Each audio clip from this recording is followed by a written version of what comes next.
Taking a look at today's interest rate markets, let's look at the 10-year note futures as they're selling off today. 10-year note futures coming under some selling pressure, and with today's price action, the futures market is trading back down towards the lows of the month. Currently priced at 108.09, which is basically the lows of today's price action, but also corresponds with the lowest levels going back to May 2nd. So we did see some higher price action in the middle of the month, but selling pressure here persisting for the last week or so, is continuing to move the futures market back down towards a 1 month low. And looking at the driving factors today, really it appears that the note auctions were one of the primary drivers. We did have some bills go off early in the session, but the focus appears to be on the 2-year as well as the 5-year note auctions. Now we had 2 today due to the fact that yesterday was a holiday. So the 2 years went off first, and there was demand was not as strong as the previous auction, and then the 5-year came in even below what the expectations were.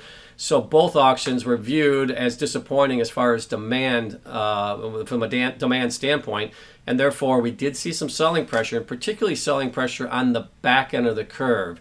Looking at the yields today, the 10-year yield is up 7 basis points to 455 basis points, so moving back up towards the top end of the recent range.